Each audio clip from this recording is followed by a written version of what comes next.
Olá, meu amigo. Meu nome é Ronaldo Campos Rodrigues, eu sou o coordenador do Centro de Treinamento em Ecocardiografia. Dando sequência à série Os 50 Passos para a Realização de um Ecocardiograma de Excelência, vamos hoje apresentar o episódio número 37. No episódio 37, vamos conversar sobre a obtenção do volume pulmonar. Nós sabemos que existem condições, patologias, onde existe o chamado hiperfluxo pulmonar. Um dos exemplos mais corriqueiros é a comunicação interatrial, quando existe um shunt entre o ato esquerdo e o ato direito, ao deslocamento de sangue do ato esquerdo para o ato direito através da comunicação interatrial. Isso faz com que haja um aumento de fluxo através do lado direito, o chamado hiperfluxo. Porém, o ecocardiograma ele é capaz de identificar realmente se existe ou não o hiperfluxo. A partir do momento que você coloca o volume de amostra do Doppler espectral no trato de saída do ventrículo direito e você identifica uma velocidade máxima nessa região acima de 1,2, 1,3 metros por segundo, nós já sabemos que o hiperfluxo pulmonar existe. A partir do momento que você encontra a velocidade máxima nessa região, no trato de saída do ventrículo direito, uma velocidade máxima acima de 2 metros por segundo, nós temos certeza que o hiperfluxo pulmonar existente é importante. Então vejam, o corte que vamos avaliar isso é o conhecido parasternal transversal a nível dos vasos da base. Colocamos o mapeamento colorido, como na foto, vamos identificar o posicionamento no trato de saída do ventrículo direito e vamos colocar ali o volume amostra. E aí eu vou obter a velocidade nessa região.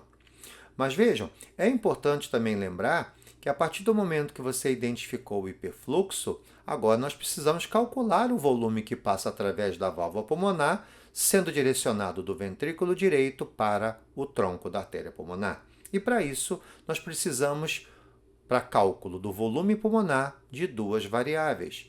A primeira variável é o diâmetro do trato de saída do ventrículo direito.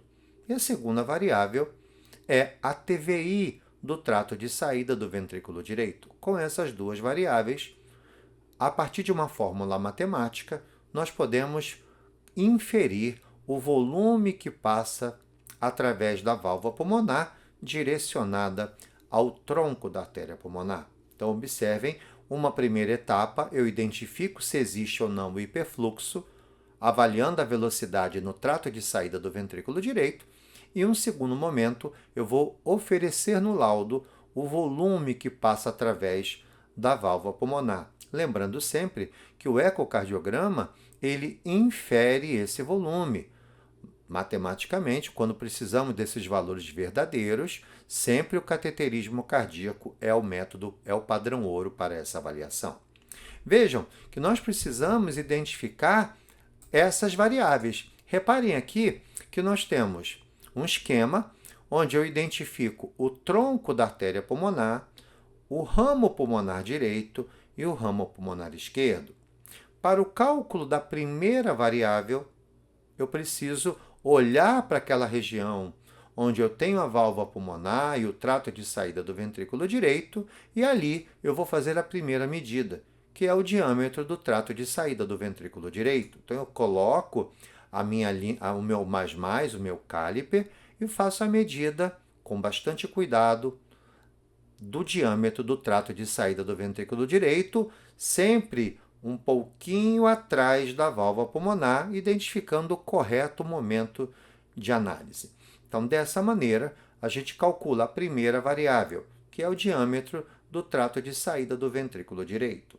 Na sequência, eu agora preciso novamente identificar o tronco da artéria pulmonar, a válvula pulmonar, olho aquela região novamente e agora eu preciso calcular a TVI do trato de saída do ventrículo direito. Então, eu vou colocar ao meu Doppler espectral, o meu volume de amostra é colocado antes da válvula pulmonar.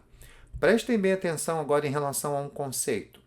Caso você tenha uma dificuldade de identificar essa região do trato de saída do ventrículo direito na hora que você avaliou o seu diâmetro, você está autorizado pela Sociedade Americana de Ecocardiografia de você avaliar esse diâmetro dentro do tronco da artéria pulmonar. Porém, a partir do momento que o seu diâmetro foi obtido dentro do tronco da artéria pulmonar, o seu TVI, ou seja, o volume de amostra do Doppler, deve ser colocado no mesmo local onde você fez a avaliação do diâmetro. Então, nessa situação, quando eu utilizei o tronco da artéria pulmonar para o cálculo do diâmetro, eu necessito colocar o volume de amostra nessa região e aí obter a TVI. Lembrem, quando eu faço a TVI, eu tenho que planimetrar toda a curva de velocidade para que ele me possa oferecer um valor em centímetros.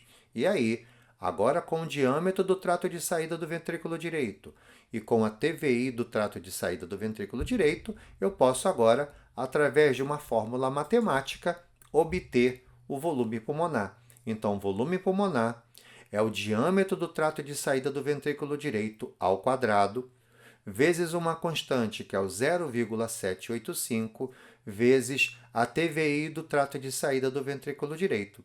Dessa maneira, nós obtemos o volume pulmonar.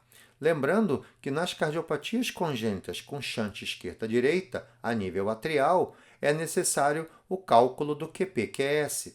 Lembrando que a partir do eco eu vou avaliar o fluxo pulmonar e depois o fluxo sistêmico ou fluxo aórtico. E aí, com aquelas 4 variáveis que nós já conhecemos, nós podemos inferir o QPQS. Com o diâmetro do trato de saída do ventrículo esquerdo e com a TVI do trato de saída do ventrículo esquerdo, eu tenho o cálculo do volume sistêmico. E agora, com o trato de saída do ventrículo direito, seu diâmetro, e também com a TVI do trato de saída do ventrículo direito, eu tenho um volume pulmonar. Dessa maneira, eu pego o volume pulmonar, divido pelo volume aórtico e eu tenho o QPQS. Mas é importante chamar a atenção que quando você precisa realmente conhecer o QPQS, é necessário que seja feito o estudo hemodinâmico, o cateterismo cardíaco. O ecocardiograma é uma ferramenta que, em condições adequadas, eles podem inferir esse valor. Ok? Então, dessa maneira, a gente apresentou a etapa número 37, que fala sobre a obtenção do fluxo pulmonar. Um grande abraço, amigo.